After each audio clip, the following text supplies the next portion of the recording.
people! Welcome back to my channel. This is your Mama Sam. Hola mga amigo, amiga, kumare at kumpare. Kamusta kayong lahat? Sana lahat po kayo ay okay at safe ngayong araw na ito. At syempre ko ako naman ang tatanungin nyo, nakikita naman ninyo, fresh overload pa rin. Diba? Ganyan talaga kapag uminom ka ng maraming vitamin C at saka syempre kumakain ka ng maraming hotdog. Dahil sa hotdog, nakakaloka pa rin ang beauty ng Mama Sam ninyo. So, yan! So, kamusta naman kayo? Happy Thursday sa inyong lahat. So, syempre, laban lang tayo ngayong Thursday. So, marami tayong ginawa today. Syempre, maraming akong kinukuhang update doon sa pamilya ko kung ano yung mga nangyayari. Ayun ang mga pinagagawa ko today. Tapos si No, pinasyal niya ako kanina sa mall dahil nakita niya siguro sobrang lungkot ko. So pagbalik ko naman, I feel good, I feel great. And ayun, nakapag-live kami ni Ace kanina. Sana napanood ninyo doon sa Sambrusas. And okay na okay ako. Maraming salamat sa mga nababasa kong condolence sa inyo. So maraming salamat sa pag-alala ninyo sa akin. Talagang naramdaman ko na sobrang mahal ninyo ang Mama Sam ninyo. Maraming salamat. Yung ninyo, yung kumbaga pagbati ninyo ng condolence sa akin, mahalaga yon. At doon ako kumukuha ng lakas dahil naniniwala ako sa mga nakikita ko na sobrang mahal ninyo ako at yung pagmamahal na binibigay nyo sa akin ay yun ang nagpapalakas sa akin na sambangon ka lang everyday at laban lang sa buhay dahil andyan naman yung mga kaibigan mo na laging nakasuporta sa'yo, lalo na dito sa Mama Sam Vlog. So maraming salamat kay Christine Ann Perez. Sobrang happy ako sa mga nababasa kong message sa'yo tuwing morning. Thank you. So, sobrang pagmamahal mo talaga sa akin. So, yan! Kaya naman ngayong araw na to, marami tayong chika na talaga naman, oh my God, magtataas ang kilay ninyo ng bonggang-bongga sa mga pag-uusapan natin ngayon. Kaya guys, syempre, wag na nating patagalin ang ating chika. Para sa una nating chika, pambato ng Colombia sa Miss Supranational 2024 na si Sherine Peria. Mama Sam, tingin mo, malakas ba ang laban niya? At kung itatapat siya kay Miss Philippines, kanino ka nagagandahan? Siyempre, ang mga Colombia, nakikita naman natin na talaga naman taon-taon ay talagang umaarangkada din talaga sila sa lahat ng pageant nung nakaraang taon na, di ba? Talagang grabe ang eksena nila at isa sa mga matindi nating kalaban talaga sa competition pagdating sa international pageant ang Colombia. So syempre nag-e-expect ako ang pambato nila ngayon ay talagang aari ba yan ng bonggang-bongga. Pero kung tinatanong mo ako kung kanino ako nagaganda, syempre magiging bias ako kay Miss Philippines. Kasi si Miss Philippines kasi ang ino-offer niya dito sa Miss Supranational ay yung kanyang pagka-Pilipina beauty at ngayon pala nakikita na natin yung presensya talaga ni Miss Philippines Supranational ay palaban si Althea at ramdam ko si Althea makikipagpukpukan ng todo-todo kay Miss Colombia. So tignan natin kung sino ang aangat sa kanilang dalawa dito sa competition pagdating ng Supranational na magaganap na this coming June. Are you excited guys? Kasi ako, yes, sobrang excited ako para sa kanilang dalawa at talagang, my God, kaabang-abang ang Supranational ngayon kasi naniniwala ako na may laban ang pambato natin. Diba? And then, para sa sumunod na chika, pambato ng Thailand sa Miss Eco International, aariba na nga bukas, Mama Sam, papunta sa Egypt. Tingin mo, malakas ba ang laban ng Thailand ngayon? Ito ay si, Conchacon kontra Con, diba?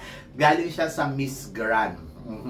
So, sa Miss Grand na top 5 yata or top 10. Ako masasabi ko, syempre, depende yan kung paano siya naghanda, kung handa ba siya. So, depende yon sa kanyang organization dito sa Thailand. Pero kung tatanungin mo kung sa kanila ni Chantal kung sino ang papalo ng bonggang-bongga, sabi ko nga si Chantal, sana ang gagawin ni Chantal ay talaga yung kumpiyansa niya sa sarili niya. Kasi kung body, beauty, and brain ang pag-uusapan, kay Chantal ako. Pero yung kumpiyansa, I think si Thailand, buong-buo ang kumpiyansa nito, nakakaloka. At sana ayun talaga yung ma-overcome ni Chantal sa competition, ni Chantal Smith sa competition na Miss Eco International. And I'm so excited. Of course, ipagdasal natin si Chantal at ipagdasal din natin na sana malayo ang marating niya sa competition na to. And then, of course, wish all the best and good luck naman sa pambato ng Thailand. O, diba? At sumunod natin, chika, Mama Sam, Arbony magiging host ng Miss Universe Philippines Coronation Night. Bongga ba to para sa'yo, Mama Sam? Oo naman. She's a Miss Universe, and then nakita natin kung gaano kagaling si Arbony. So, chance to ni Arbony na maipakita sa Miss Universe organization kung gaano siya kagaling pagdating sa larangan ng pag-host, di ba? Yung hosting job na tinatawag. And then, malay mo, next time, isa na siya sa mga host sa Miss Universe. O, di ba? Gusto ko sana magsama silang dalawa ni dito ni Catriona Gray. And then, ayun, bongga silang dalawa pag nagkataon. And then, congratulations sa atin kasi nabigyan tayo ngayon ng isang maganda at isang malakas na Pilipina na Miss Universe from USA na si Arbony na magiging host sa country natin. Kumbaga, para napakaswerte natin dahil nakuha natin siyang host. O, di ba? Sana lang talaga gandahan lang talaga ng production, di ba? Hindi yung puro kumukuha lang tayo ng magagaling na host. Sana mag-focus din ang Miss Universe Philippines sa production na ibibigay nila sa atin at kung paano nila pipiliin ang magwawaging Miss Universe ngayong taon na to. Kumbaga, sana idaan nila to sa butas ng karayom, yung mga kandidata, para mas bongga ang dating. Diba? So, yan. At para naman sa sumunod natin, chika, Mama Sam, ano naman ang masasabi mo kay Miss Laguna na talaga namang umaarangkada ngayon dito sa Miss Universe Philippines? Tingin mo, Mama Sam, siya kaya tatanghaling Miss Universe ngayon taon na to? Miss Universe Philippines? Parang feeling ko, pagdating kay Laguna, top 10, naniniwala ako makakarating to. Pero yun doon tayo sa usapan na top 5 or Miss Universe Philippines, hindi ko pa nakikita. But nandoon ako kung pag-uusapan natin yung galawan ni Laguna ay talaga naman, oh my God, talagang nakakaloka. Sobrang ang ganda ng pinapakita na eksena at yung kanyang mga styling ay talagang plakado, yung kanyang mga paandar ay talaga namang patok na patok. So, malakas ang laban ni Laguna pagdating sa semifinals, pero hindi ko pa siya nakikita kung paano niya tatabunan yung mga front runner na malalakas dito sa competition. Pero hindi natin alam. Malay mo kasi, di ba, dito nga sa Wuling, di ba, naka-top 5 siya, natalo niya yung mga front runner. So, hindi rin imposible na magawa niya yon sa Coronation Night. So, wish all the best. So, ngayon nakikita ko lumalaban siya ng bonggang-bongga at abangan natin yung mga susunod niyang paandar sa competition ng Miss Universe Philippines. Di ba? And then, para sa sumunod na chika, Cebu nagpasabog kanina sa kanyang swimsuit photos. Anong machichika mo dito, Mama Sam?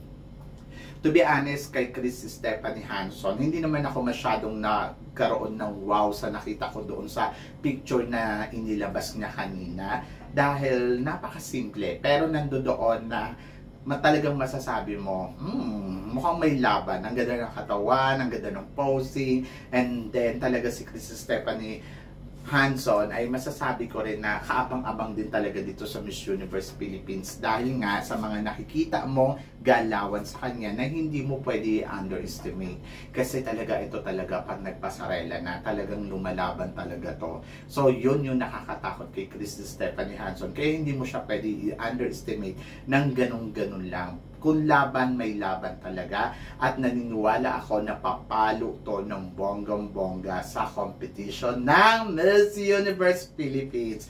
So, sabi ko nga malayo din mararating na kandidatang to eh. Possible na top 5, di ba? And then, para sa sumunod natin, chika, Mama Sam, syempre, pambato ng Zambales. Kaya-kaya lagpasan ang nagawa ng kanilang pambato na si CJ Apiasa noong nakaraang taon na nag-first runner-up sa Miss Universe. To be honest, sagot ko na to dati. Pero sa observation natin dito kay Miss Zambales, kay Anita Rose Gomez, lumalaban naman. Sabi ko nga kung katawan ng pag-uusapan, wala tayong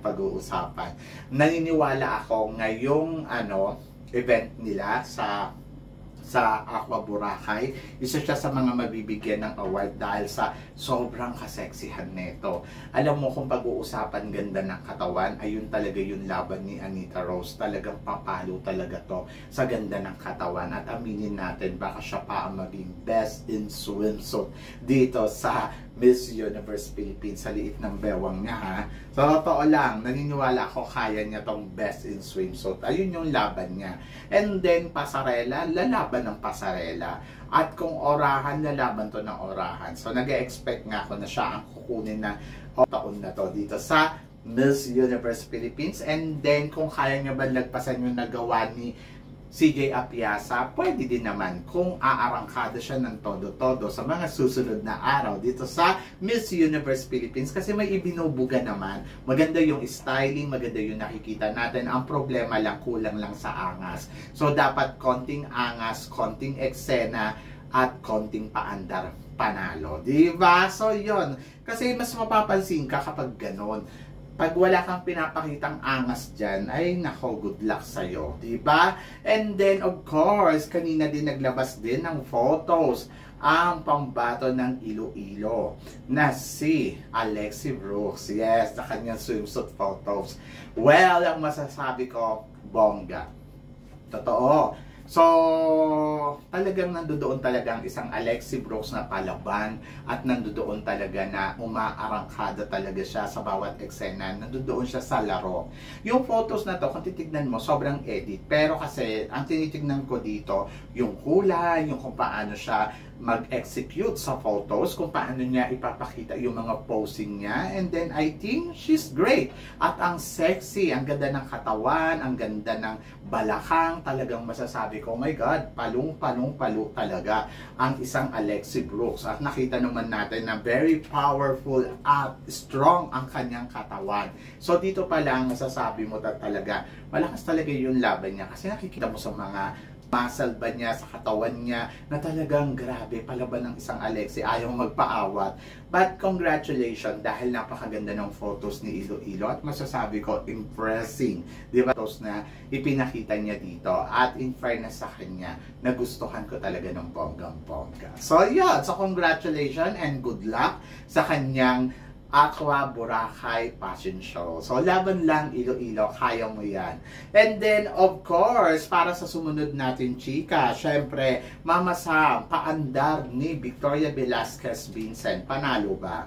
To be honest, si Victoria Velasquez Vincent, talagang tinutodo niya na yung laban niya dito. Mula sa styling, eksena, so, todo talaga, all out talaga siya. At nakita naman natin, itong pasabog niya na photos niya na naka-pink siya, talaga namang masasabi ko, oh my God, Victoria, ayaw magpaawat sa competition. Ramdam mo talaga na pumapalo siya ng bonggang-bongga at nakikipagsabayan sa lahat. At wala akong masabi. Sobrang saludo ako sa performance na ipinapakita ni Victoria Velasquez Vincent. To be honest, destiny na lang to kung para sa kanya, kung hindi, hindi. Pero kung siya ang mananalo, talagang deserve niya yon. Kung makukuha niya yung corona ng Miss Universe Philippines, deserve niya yon. Kasi nakita naman natin na talagang sobrang grabe, kumakabog talaga at ayaw din magpaawat sa eksena, di ba? Todo na talaga. And then, of course, mga kasama, mainit na balita. Miss Dominican Republic, Miss International 2022 4th runner-up. Nasa Miss Dominican Republic na rin. Mama Sam, tingin mo, silang dalawa kaya ni Atisa Manalo ang magtapat sa Miss Universe? Gusto ko yan. To be honest, nakita naman natin na taon-taon din ang Dominican Republic. Ang kandidata nila ay inaabangan din natin sa Miss Universe. At talaga namang masasabi ko din na palaban din ang mga Dominican Republic candidates sa Miss Universe. Aminin niyo yan. Noong last year nga, kahit na El Tocuyo sila, pero talagang nandoon talaga na nakatutok tayo sa pambato ng Dominican Republic, diba? Dahil sa sobrang ganda, sobrang diyasahan. After nilang mag-first, second runner-up sa Miss Universe noong 2023, and then 2022, and then 2023 talaga naman, inabangan natin yung kandidata nila at nagulat tayo kasi hindi siya napasama sa semifinals. And then this year, syempre inaabangan natin. At kung siya nga ang ipapadala Dominican Republic sa Miss Universe ay talaga namang kaabang-abang din. Lalo na nag-4th runner-up ka sa Miss International noong 2022. Talagang exciting to. Kung makakatapat niya pa si Atisa Manalo sa Miss Universe, ay talaga naman, oh my God, talaga tumbling na tayong lahat. Sobrang ganda ng labanan na to, kung tutuusin, between Dominican Republic in the Philippines, kung si Atisa ang mag-uuri ng corona ng Miss Universe Philippines at tatapat dito kay Miss Dominican Republic. So, syempre, talagang magandang pukpukan to. So, yun yung sinasabi ko kung bakit maganda si Atisa Manalo ang manalo dito sa Miss Universe Philippines, because yung profile, and then marami din mga taga-ibang bansa na lumalaban na nanalo na rin sa ibang international pageant, katulad na lang ni Catherine Spin na naging Miss Earth. Pag nanalo siya, makakatapat to ni Atisa Manalo, and then bongga ang kanilang pukpukan. So iba pa din talaga kasi kapag may profile ang kandidata, lalo na kung may na-experience na at naka-place na sa isang international pageant, bongga talaga yan. So, syempre naniniwala pa din ako na